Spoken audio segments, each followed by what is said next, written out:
Rantz. Life and motherhood uncensored. Welcome back to Mama Rantz with Elle and Allie. How you doing today, Allie? I am doing. The weather's getting warmer. We're spending more time outside. We're all happier. How are you guys? Oh, we're in the trenches of teething right now. The like deep trenches. Yep. But it's great to have you back. I know you had a nice little family vacay. And Yes. Do you have a mom win this week? You know, I do actually. We were out at like dinner. It was like an earlier dinner-ish, and my husband was like, "Oh, like let's go out to eat." And we had his two little sisters, and so we were spending like the evening with them, and so we went to Bob Evans. Out of all places, this man chooses Bob Evans. And so we go and we're there with, you know, all like the old whatever folk. You like. Yeah, and I haven't been there in a long time. And I think his sisters one of them had never been there, or maybe she doesn't remember, but it's not nobody's like top choice. I mean, not in like, I feel like the younger crowd, but, so we ended up going, and, there was a bin of like stuffed puppies as soon as you walked in, and Tootie saw it and like beeline straight for them. And so she grabs one and she's holding on to it. And, you know, we're sitting in the waiting room waiting for our table to be called our names. And I was like, oh my gosh, like I don't want to buy this freaking puppy. So we're just like looking at each other, like me and my husband. And and so I was like, oh, like, do you want to go take the puppy back to his family? And so one of my sister-in-laws, walked her over there, and we're like, oh, like, let's put him back with his family.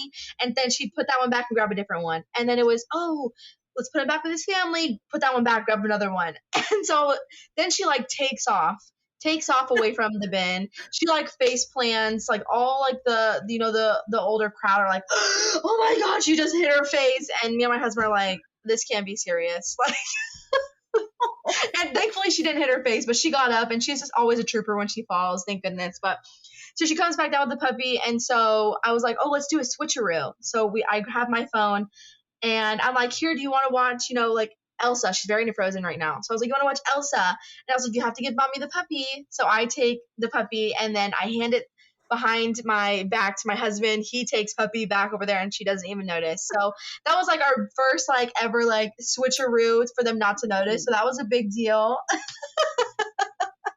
So that's great. It was exciting, and I was like, no tears were shed. She walked right past the puppy bin, didn't care, and yeah, we had a great dinner after that. Oh, that's great. So do you have any? Great. I know, yeah. And what about you? Any mom wins, fails, both? I have a little of both this week. I really needed a hard win, and I finally got it today. Garage sailing. Yeah. And our neighborhood garage sale was here. So this morning I took off when Matt was able to watch B-Man, and I looked to see if there was any, stuff for little boys around his age. And I found like this cute little chair and this little tractor. And then I find hockey sticks. Hockey sticks for like young kids, but not really toddlers. Well, anyways, I said, you know what? It's $2 for $1. I'm going to grab it, and I'll just keep it in the garage. Well, my son has not put these things down. He literally walks around the house with a hockey stick. And I'm like, oh my gosh. I did not realize. So each time we go to the garage sale, we end up with like somehow getting one of the greatest toys. The last one was his favorite construction truck. So that was thankfully my win this week, because all week I felt like it was one huge failure after another. B-Man is teething, and my failure this week felt like failing every single day. Yeah. He was getting 2 molars in at once. I'm exhausted. He's not sleeping. He's wanting to nurse 24/7, the poor thing. Yeah. He'll be happy as a clam playing, and then all of a sudden he's crying. And, his eating's just all messed up. You know what all comes with that. And to make it worse, he had done this really cute thing walking around in the morning, and I decided to send my husband a video because I was working nights. Whenever I end up working nights, B-Man gets a little, jostled, like, where's mom? My husband and I don't really see each other except in the morning. So I was kind of sending him videos later that evening of what happened in the morning. And he plays them, and B-Man hears my voice. And Matt explains it to me as all of a sudden his eyes get puffy and red, and his lip starts quivering and puffing out. And he's like, and I feel absolutely terrible. Like, this just solidifies it. And then I guess B-Man went into a fit, kind of looking for me and crying. And man, sometimes it is really hard to be a working mom when all that you want to do is be with your kid, and your kid just wants to be with you because he's going through a tough phase. And man, it sucks. So that was my fail. If you saw that video on Instagram, that was literally one of our mornings. Our mornings was it was rough. Both me and Matt just needed to take a second because we felt so bad, and we're at a loss for what to do, and just needed that break. Yeah, definitely. I feel like, you have like these rough patches, and and in the moment you feel like they're never going to end, or you feel like, oh my gosh, like, how long is this going to last? And then when they're over, you look back and you're like, wow, like, it was such a minute time in my life, and gosh, I'm so happy that's over. But like in like the grand scheme of things, it's really like, it's not that long, but God, it feels like it's forever in the moment. Like, it really does. It takes so much out of you, especially like being away, you feel so helpless. And so I'm sure that's just a whole nother feeling of emotions that I don't experience, so. No, but you feel the exhaustion, I just, yeah, props to you. Thank you. It's rough. I know it's rough being a stay-at-home mom too, though. You don't get the break or, the chance to reset yourself. So there's challenges both ways. Yes, there is. So what are we talking about this week? Oh, so let me just start by saying that, me and Elle are on like two different sides of this spectrum. And so I figured it would just be a good topic to talk about just toxic family members / toxic people in your life in general. And, like how I go about it, and then how Elle goes about it, and then comparing and contrasting, and, hearing each other out. And, you might relate to me and say, fuck off, or you might relate to Elle and say, oh, but they're so and so. And, it's, so I feel like, you're on one end of the spectrum. So I think that was something important. Yes. That I feel like is going to be a good topic to, cover. So I classify someone as like, a toxic person, someone who, just continuously, pushes your boundaries, crosses your boundaries, or disrespects your boundaries. And, I do, I don't want to say like, the moment you fuck up, you're fucking gone, because that's not the case at all. It's, especially if I see improvement, then that shows me that you do care, and you do, you do respect me, but, things are just, a little just like different. And like, I mean, my rules for my kid are, they're out there. And I mean, in my family, like my cousin, she allowed everybody to kiss all over her kids.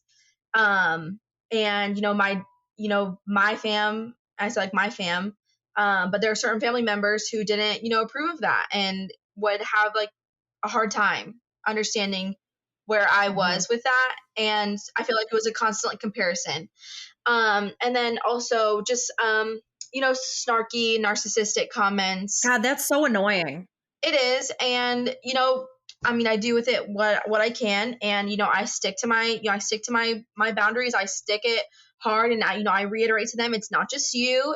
And, I don't even let my own mom kiss my kid.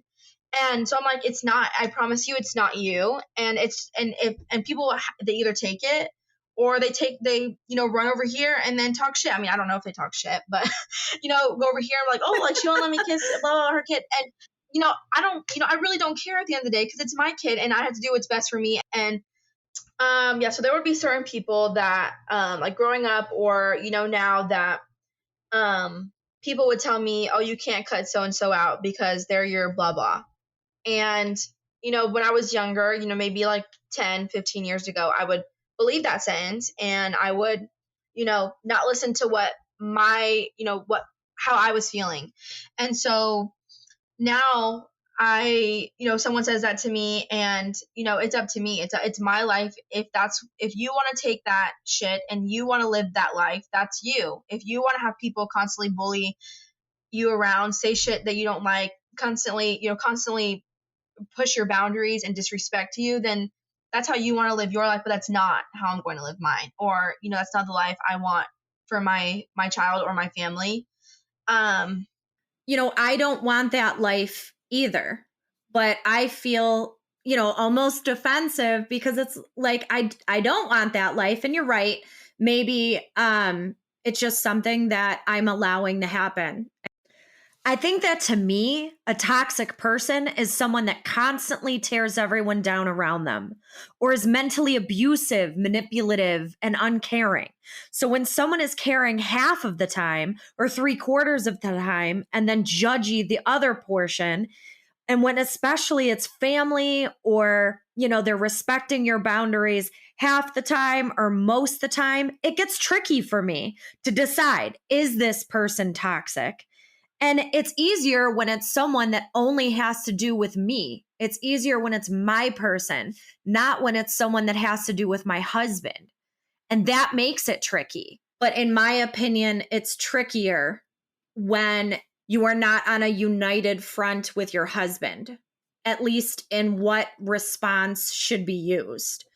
I feel that. He's very united with me in how we feel about what's being said, or the boundaries that are being pushed, or the challenges. And he's very on point with that, but he's not on the same page with me as how to enforce those boundaries or how strict to be. Because I lost my father, because, I know how important time is now, I guess. Like it sits with me. I'm always thinking to myself, I don't want to alienate someone that has the opportunity to be very close to Matt and my son, just because our personalities clash. And it is very difficult. And sometimes I wonder if I need to be like you, if I need to just say, listen, this is it. You crossed my boundary. Goodbye. Yeah. I feel like, I did struggle with that too. And I feel like, obviously it comes down to, you guys being on the same page, but also like finding your own voice, and, when it was appropriate. And I mean, like, I don't have a problem saying what's going on with me. I don't. And, I tell them what's going on with me. Yeah, so I mean, like, that's huge, being able to do that. And then when it's continuous pushback after pushback after pushback and no improvement, that's, I've given you so many fucking chances, and you still sit here in front of my fucking face or behind my back and do some shit that I don't agree with. And that's where my line is drawn. And I am just the type of person, I don't care if you're my mom, I don't care if you're my sister, I don't care if you're my dad. If you continuously tear me down, put me in a place where I need to be able to function. If I'll tell you, like, you're fucking like, poof, I'm gone. And if you don't fucking do anything to get yourself back out of that hole, then that's where you will stay. And it's unfortunate. And, I love you. And it's not that I don't love you, but like, I have to protect my peace. And, sometimes, I look and I'm like, damn, I wish, sometimes I wish I wasn't like that. But then other times I'm like my life has been significantly better since you have been gone. Yeah, at the end of the day, I just feel, like, I have to do what's best for me. And if you make a benefit, and it's not saying like you're gone forever, but if I see, if you want to try, I'm going to be, I'm going to try, I'm going to make an effort. I'm going to be, that person who, I should be to you. or to be to your family or be to your child, then like I cannot sacrifice me or my, like I said, my peace for you, for the simple fact of having you in my life because you are who you are. I just don't. It's hard for me to cut off people with chances. Now, don't get me wrong, I do have some family members that are completely cut off. Not many, but I do have a few that literally have so much of their own issues going on that they need to tear everyone down around them. And it always happens to be me. And they want to place blame because they can't face themselves in the mirror. So they need somewhere to put that animosity. And if that's me, that's me. You can do it behind my back, because no more are you going to come to me and create this toxic environment in my life. And for people that do that, it's weird because for those individuals, it's very easy for me to write you off.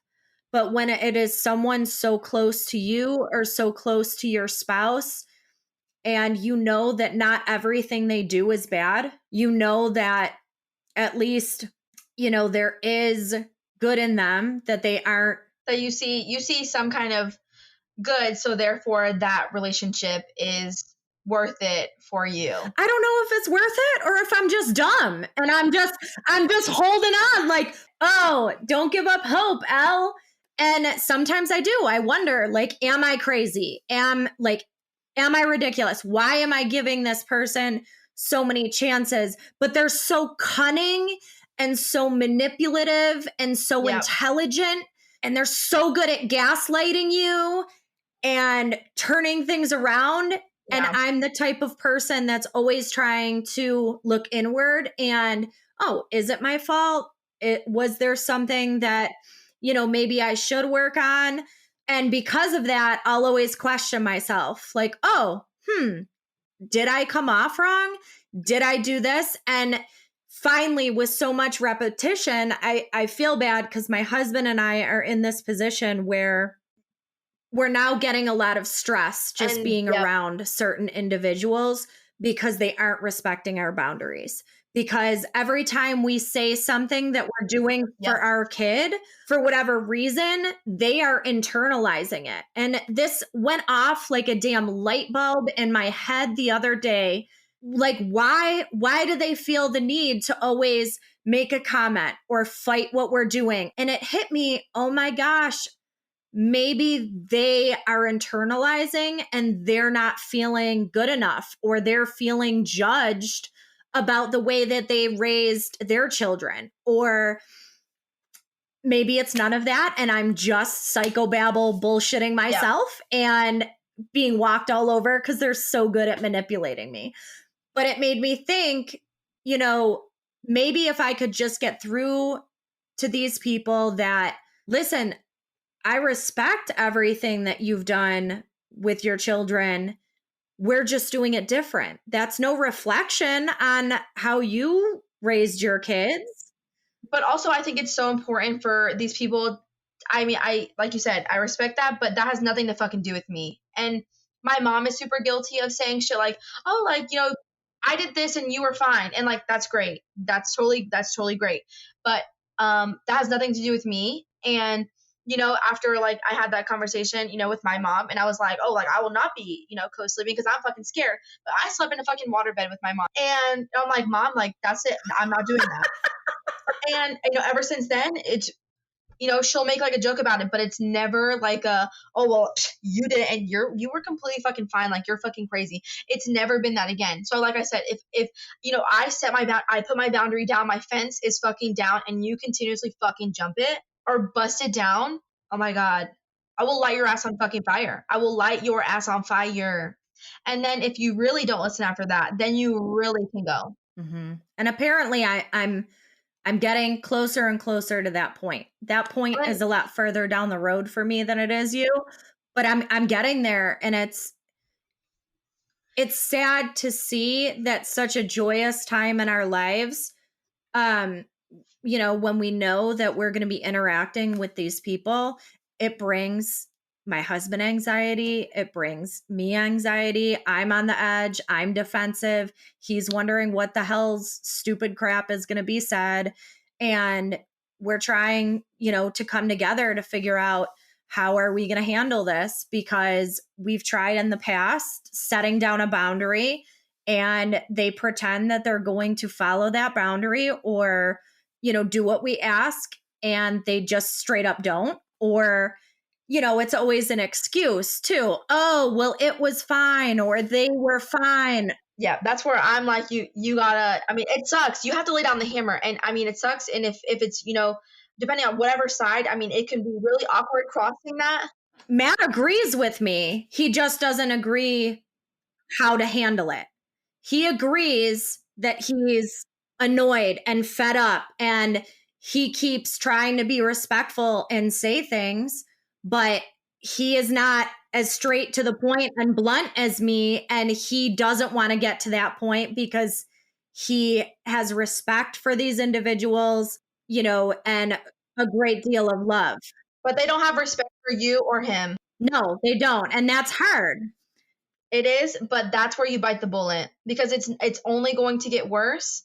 And I mean that's the moral of the story. So if you guys are together, if you guys feel the same exact way and the same exact shit that bothers you is bothering him, and he is, he's trying his best to say something, but being respectful, and then if that were to happen on this side, which I mean it doesn't, like if, depending on whose side it is, and I'm like, hey Nana, don't fucking kiss my kid, and she fucking, she doesn't, and then over there on whatever side, hey, blah blah blah, we don't kiss. And then but if my husband has fucking told you, I don't care if it's on that side, if he has told you numerous times, my voice box is opening.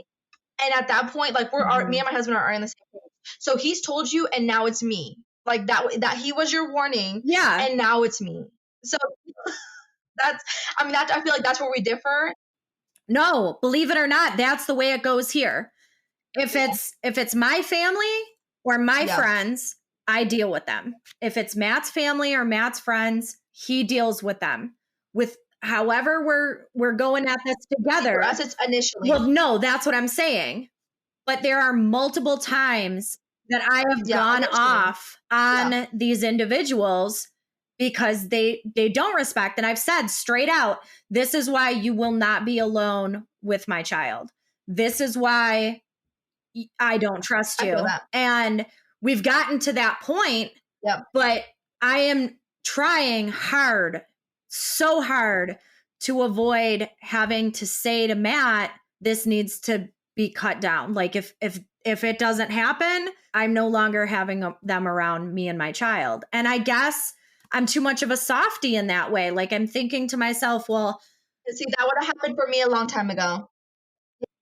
I don't want to hurt Matt. Of course you don't. Of course you don't. But, and if he's on the same page as you, he tells you, and, look at how you're feeling right now. Like this is how Matt feels the same with what boundaries we want, what boundaries we have, but Matt does not feel the same on where the limit is. He believes that these people have good intentions and that he doesn't see the disrespect that I see.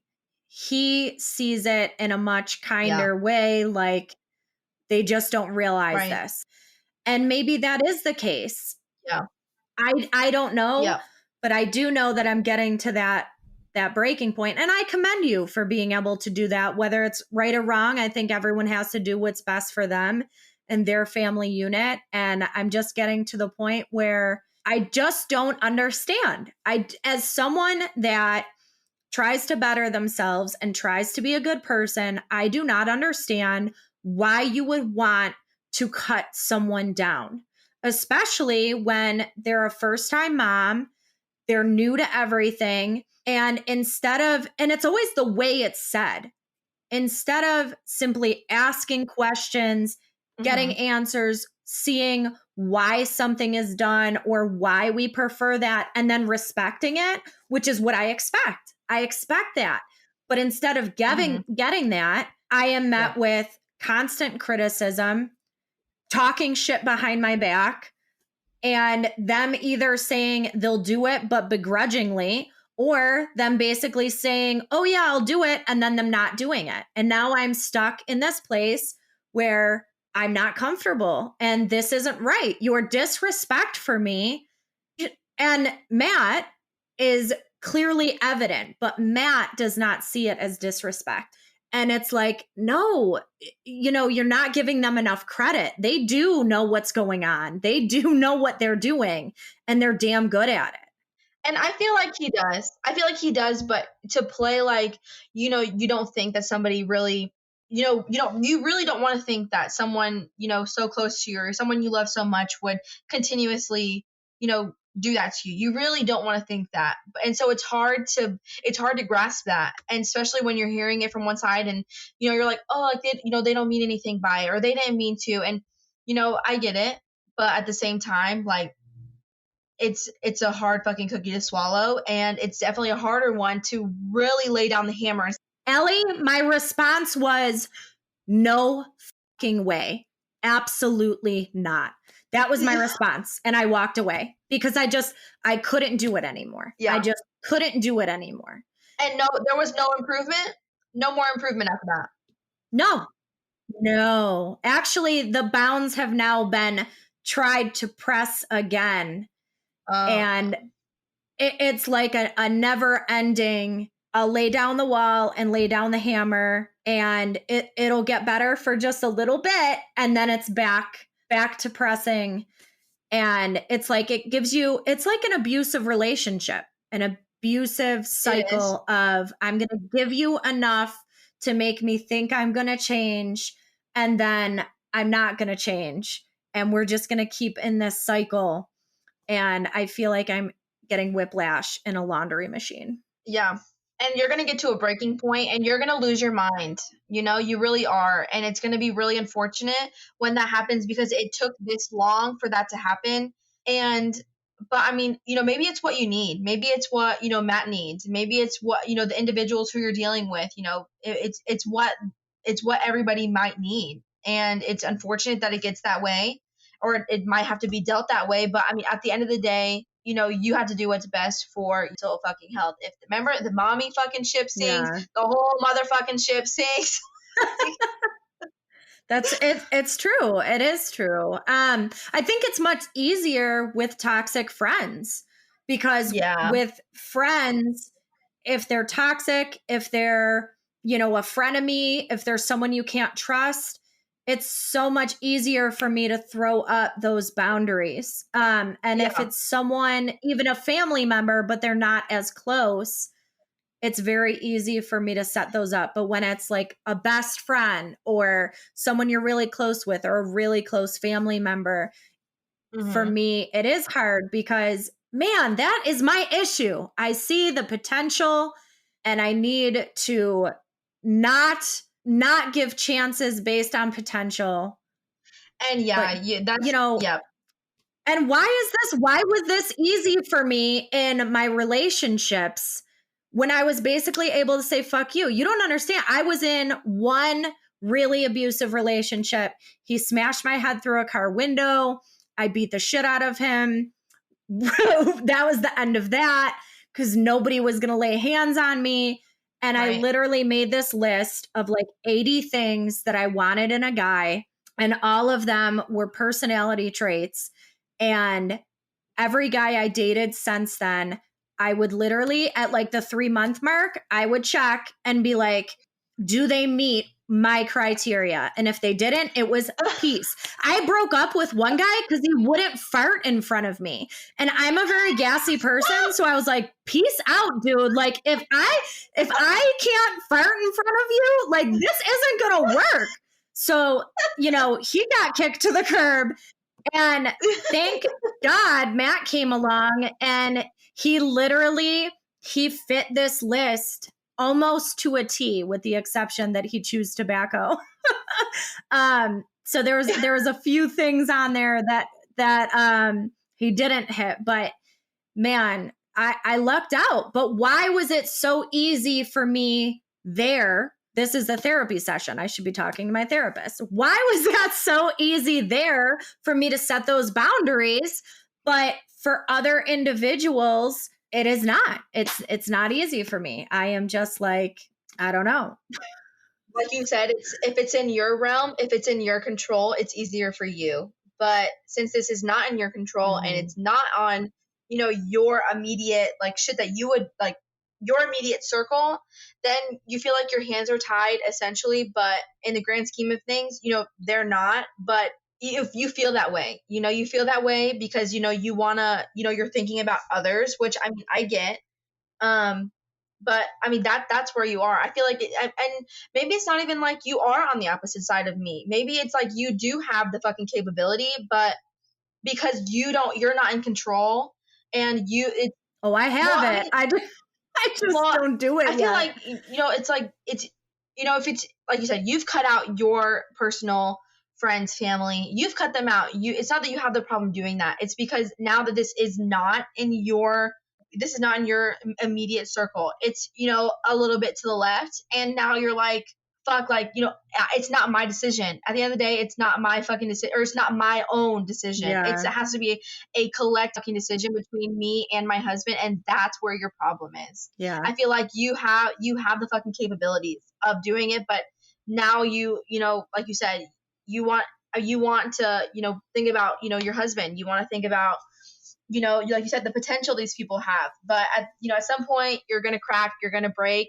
and you're going to lose your mind. So I think that it's important to maybe cross that bridge sooner than later, because, as time goes on, B-Man's getting bigger, and you don't want this shit continuing, forever, because at the end of the day, it's your mental health, it's your husband's mental health who's going to suffer for it. I don't want him to be manipulated. I don't want him to be told things that we don't agree with, like, oh, keep secrets, or this is just, that in a sexual abuse context is the most dangerous thing you can ever do for a child.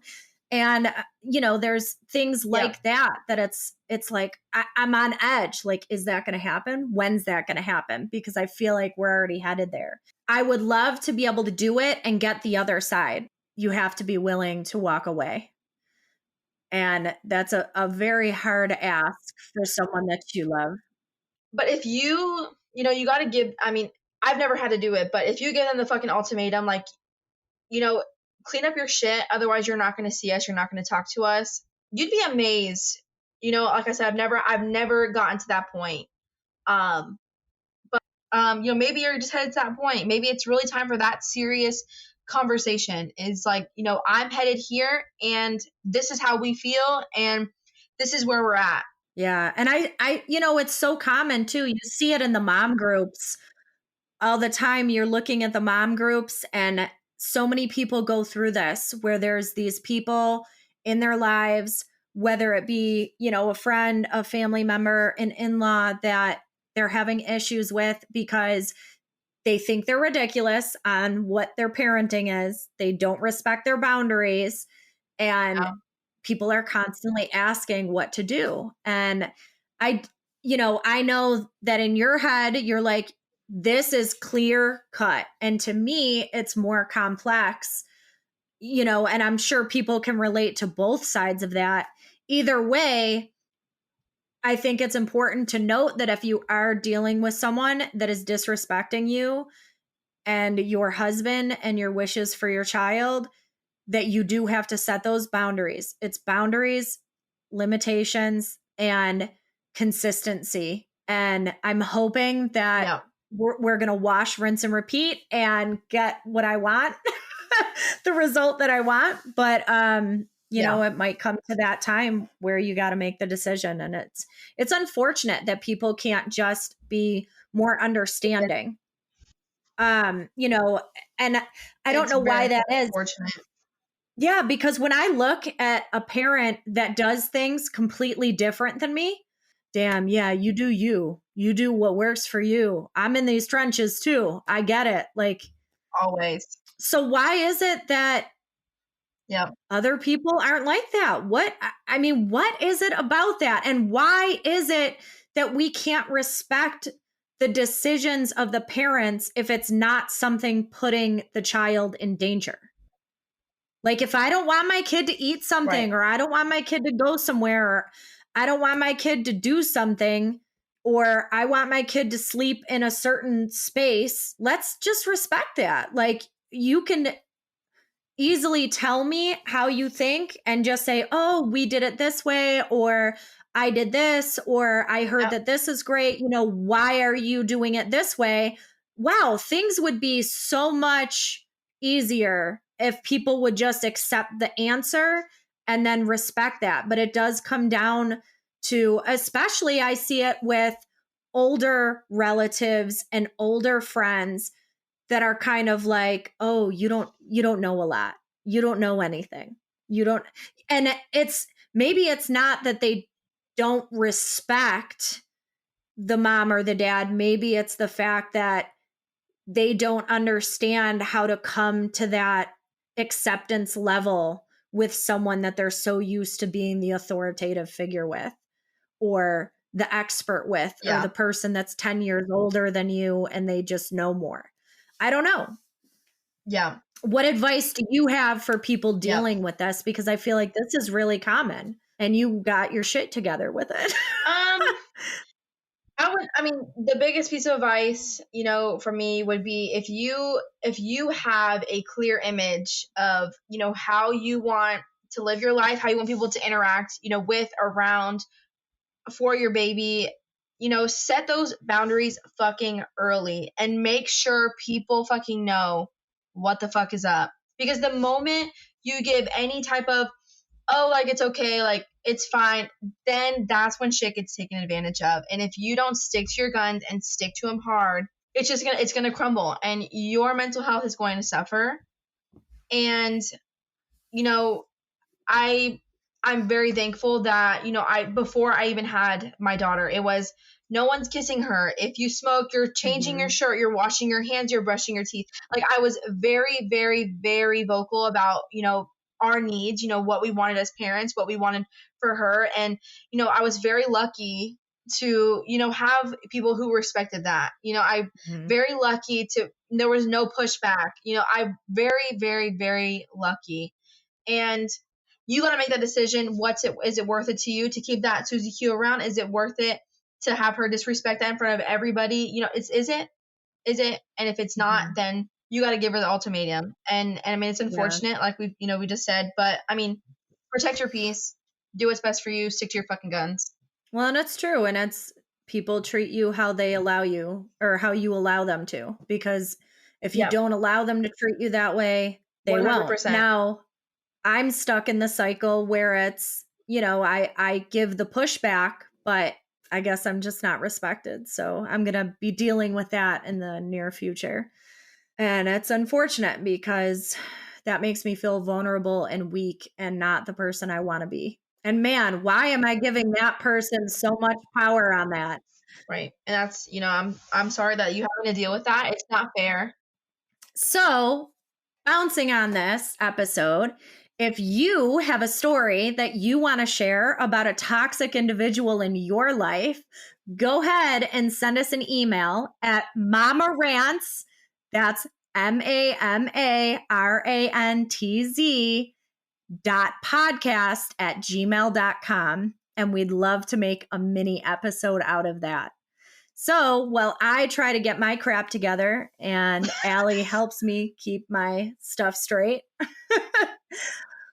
we hope to see you next week for another episode of Mama Rantz.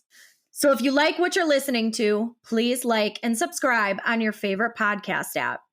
And fuck them toxic motherfuckers and protect your motherfucking peace. Bye!